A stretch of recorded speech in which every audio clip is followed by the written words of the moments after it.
कि ये पता था सबको यासर। मैं अब आपको असल हकाइक की तरफ लेकर जाता हूँ।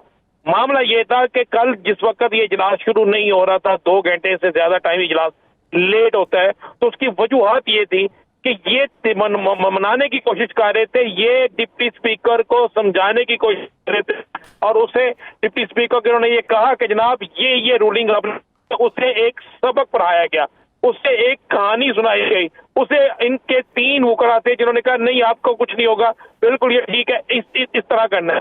जबकि उससे पहले डिप्टी स्पीकर को तहरीक इंसाफ के भी लोग मिले थे और उन्होंने उन्हें कहा था कि आपने मेरिट पे फैसला करना है, क्योंकि पता चल चुका था लेटर का, और उन्होंने अपना लेटर उसको भी दिया हुआ था और सेक्रेटरी असेंबली को भी दिए हुए थे जो पार्लियामेंट लीडर का लेटर था। तो आपको मैं ये खबर दे रहा हूं, और ये उस वक्त डिप्टी स्पीकर ने जो तहरीक इंसाफ दावा करती है कि उसने कुरान पे लफ्ज दिया 5 अफराद की मौजूदगी में कि मैं मेरिट पे काम करूंगा, लेकिन उसके बाद मेरिट पे काम ना हुआ। उसने वही चीज बयान की जो उसे कहा गया था, और जिसने कहा था उसका नाम भी हमारे पास मौजूद है। वक्त आने पर वो भी चीजें सामने आ जाएंगी। बल्कि मैं मज़े वाली बात बताऊं कि हो सकता है चौधरी परवेज इलाही साहब कल या परसों या 2 दिन में वो वीडियो भी सामने ले आए हैं, जिस वीडियो में लोग कुछ 3 अफराद जो है वो डिप्टी स्पीकर के कमरे में जाते हैं जिनका तल्लक नहीं है पंजाब असेंबली से।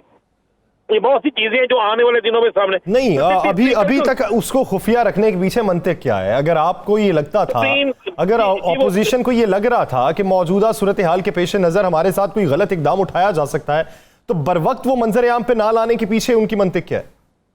देखिए वो तो वो जो बता सकते हैं कि उनकी मंतक क्या है, लेकिन मैंने जब उनसे ये बात पूछी तो उनके वक्त आने पे हर चीज सामने आ जाएगी। देखिए अभी तो केस बिल्कुल क्लियर है, बिल्कुल क्लियर केस है। आज सुप्रीम कोर्ट की हेयरिंग, सुप्रीम कोर्ट के बयान, सुप्रीम कोर्ट जजेस ने जो कहा है, और उसके बाद ये सारी चीजों के बाद तो बिल्कुल क्लियर हो गया है। अब तो इनके बयान जमा होने हैं, एक जिरा होनी है, और उसके बाद मेरा ख्याल है पीर वाले दिन फैसला आ जाएगा, और पीर से मंगल हो जाएगा, इससे ज्यादा नहीं होता। ये सारी चीजें जो है ये मैंने पूछा कि ये चीजें सामने क्यों नहीं ला रहे, तो उन्होंने कहा वक्त आने पे हर चीज सामने ले आएंगे, जिस चीज का जो वक्त होगा उसी के मुताबिक लाएंगे। अगर किसी को किसी जगह से वो इंसाफ नहीं मिलता जो उसका हक बनता है, तो फिर वो सेकंड ऑप्शन हर बंदा इस्तेमाल करता है। देखिए एक चीज तो बड़ी क्लियर हो गई है, बहुत क्लियर हो गई है कि आज सुबह फैसले से हेयरिंग से पहले आपने गौर नहीं किया कि अतार तारड़ साहब जो है उनका बयान क्या था, उनकी प्रेस कॉन्फ्रेंस क्या थी, हुक्मरान इत्तेहाद का लामिया क्या था, मरियम साहिबा ने जो ट्वीट किया है, क्या वो ट्वीट या तौहीन अदालत के जुमरे में नहीं आता? क्या वो ट्वीट जो है वो धमकी नहीं है? क्या ये बाकी चीजें जो है धमकी के जुमरे में नहीं आती? सारा कुछ है, क्योंकि अब उन्हें इल्म हो गया है कि पंजाब की वजारत आला उनके पास नहीं रहती। उसकी 2 में एक और टेक्निकल वजूहत अपने प्रोग्राम में हम ब्रेक कर दें। क्या सब देखें, एक रूलिंग जो डिप्टी स्पीकर कौमी असम्बली ने दी, उस रूलिंग में आप आर्टिकल 5 भी इस्तेमाल हुआ, सारा कुछ हुआ। उस रूलिंग का और इस रूलिंग का फर्क तो बहुत है। उस रूलिंग को अगर आप कालअदम करार दे रहे हैं, और उसके बाद उस रूलिंग का कालअदम करार देने के बाद शहबाज शरीफ की हुकूमत बनती है, आप उस पर डिसीजन देते हैं, और ये जो रूलिंग दी गई ये सुप्रीम कोर्ट के फैसले को गलत तरीके से सामने रखकर सुप्रीम कोर्ट के फैसले को बदनाम करने के लिए उसकी गलत तशरीह करके दी गई। अब ये दो उसमें और इसमें फर्क था। अब इस फैसले को अगर कोई ये समझे कि इस फैसले को दुष्ट करार दे दिया जाएगा, तो इससे क्या होगा? उससे जो कौमी असम्बली के स्पीकर का, डिप्टी स्पीकर का फैसला था, उसके लिए एक राह हमवार हो जाएगी और वो अपील में जा सकते हैं। और अगर वो राह हमवार हो जाती है और जिसी बुनियाद पे वो अपील में चले जाते हैं, फिर ध्यान में रखिएगा फिर वफाकी हुकूमत जो है वो खत्म होती है। और अच्छा, आप ये बताएं राना साहब, ये बताएं मुमकिन फैसले के पेश नजर ये इत्तेहादी हुकूमत की अगली हिकमत अमली क्या हो सकती है? इत्तेहादी हुकूमत फैसला कर चुकी है। आज कुछ बयानात आ गए हैं, कल कुछ बयानात आ जाएंगे, परसों एक बल्कि कल ही एक धुआंधार प्रेस कॉन्फ्रेंस होगी जिसमें मौलाना साहब समेत मुख्तलिफ लोग करेंगे, जो बाकायदा अदलिया पर प्रेशर डालने की कोशिश की जाएगी। जिस तरह आज मरियम साहिबा ने कहा है, जिस तरह आज दीगर इनके लोगों ने कहा है, जिस तरह आज राना सनाउल्लाह साहब ने भी कहा है, अब मौलाना फजलुर रहमान साहब से बात करवाई जाएगी, पीपल्स पार्टी के किसी लीडर कहलवाई जाएगी, बलोचिस्तान से किसी से कहलवाई जाएगी, पीके से किसी से कहलवाई जाएगी।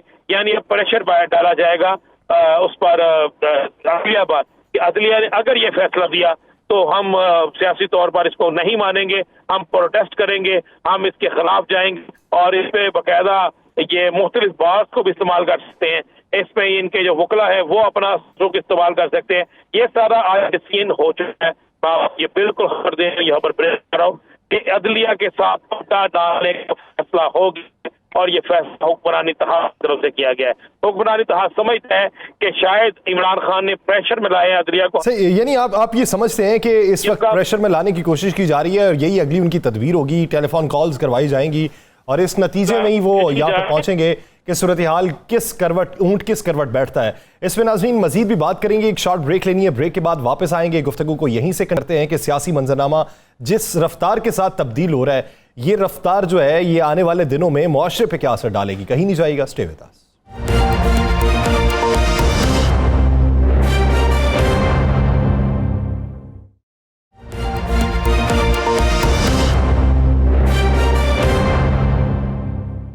ब्रेक के बाद खुशामदीद। नाज़रीन, ब्रेक से पहले जिस तरह राना साहब ये बात कर रहे थे कि इदारों पे दबाव बढ़ाने की कोशिश की जाएगी, एक दबाव इस तरफ है, एक दबाव वो चौधरी शुजात हुसैन साहब पे कोई डाल गया है कि जिसके बायस उन्होंने फैसला कर लिया है। ये पाकिस्तान के अंदर कौन सी जमहूरी रिवायात पनप रही हैं? क्या जमहूरियत के असलूब ऐसे ही हुआ करते हैं? क्या जमहूरियत की बुनियाद आप ऐसे ही रखेंगे? क्या वज़ादारी ऐसी होती है? अखलाकियात ये हैं? किस नहज तक पाकिस्तान की सियासत को पहुंचा दिया गया है कि आने वाले दिनों के अंदर पाकिस्तान के अंदर सियासी हिजान ही हमें दिखाई देता है, सियासी मुस्तहकम पोजीशन दिखाई नहीं देती। एक तरफ से आवाज उठती है तो दूसरी तरफ से कदगन लगाने की कोशिश की जाती है, दूसरी तरफ से अपनी रिवायात की पासदारी की बातें फिर करनी शुरू कर देते हैं और उसके ऊपर गिलाफ एक ऐसा चढ़ा लिया जाता है कि हम ही सिर्फ मुनज़्ज़म जमात हैं, हमारी ही सिर्फ मुनज़्ज़म असलूब है, हम ही हैं जो वज़ादारी की बात करते हैं, या हम ही वो लोग हैं जो मुल्क को कौम को बेहतरी की समत में गामजन कर सकते हैं। तो पाकिस्तान में सियासत का ये जो दौर है ये किस हद तक खतरनाक है, और एक तरफ है दो जमातें और दूसरी तरफ है बाकी सारी जमातें, तो क्या ये सारे मिल बैठ के एक फैसला कर सकते हैं, एक समत में चल सकते हैं या नहीं चल सकते? इसी बारे में बात करेंगे। इसी बीच हमें ज्वाइन कर चुके हैं पाकिस्तान तहरीक इंसाफ के रहनुमा फयाजुल हसन चौहान साहब। चौहान साहब बहुत मशकूर हैं आपके वक्त के।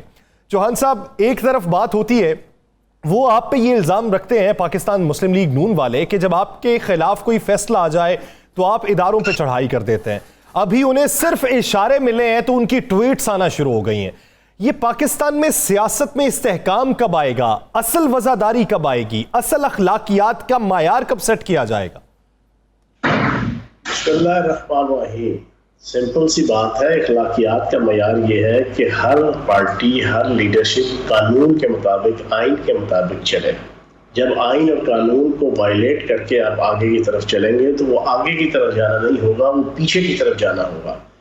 अब कल के हवाले से आपके सामने सारी चीज क्लियर होगी कि आज अगर सुप्रीम कोर्ट ने हमजा शहबाज को 1 जुलाई तक की पोजीशन में वापस लाने का ऑर्डर किया है तो उसकी वजह यह है कि कल का जो सारा प्रोसेस, रूलिंग जो हुई है डिप्टी स्पीकर की, वो आइन के मुताबिक नहीं है। आइन का आर्टिकल 63A, उसके अंदर कहीं पे भी पार्टी हेड का लफ्ज इस्तेमाल नहीं हुआ। वहां पर सिर्फ और सिर्फ एक लफ्ज इस्तेमाल हुआ है, पार्लिमानी पार्टी।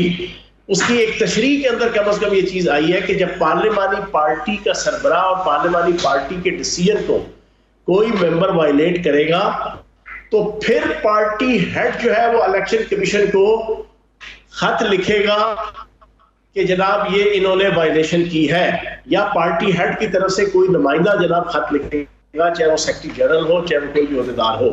अदरवाइज इस बात का फैसला करना कि वजीर आजम का इलेक्शन, वजीर आला का इलेक्शन, फिर अदम एतमाद का जनाब प्रोसेस, एतमाद का प्रोसेस, फिनांस बिल और लेजिस्लेशन, इन तमाम के अंदर तमाम तर इख्तियारात पार्लिमानी पार्टी और पार्लिमानी पार्टी के हेड के पास है।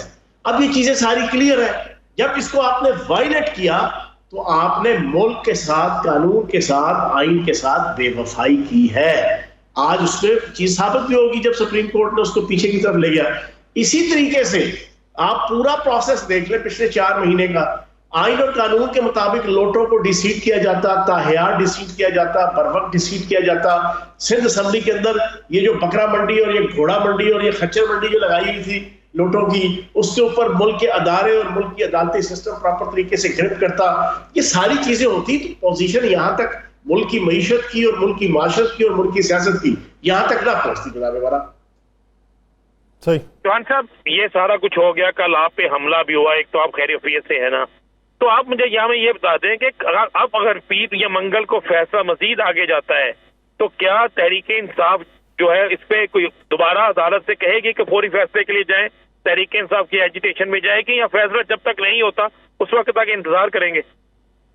अच्छा, अब तो इन्होंने आज एक आधा पलंदा फैसला दिया है, इस वजह से मेरे पास एक राइट है कि उस फैसले के एक फरीक होने की हैसियत से मैं राय दे सकता हूँ।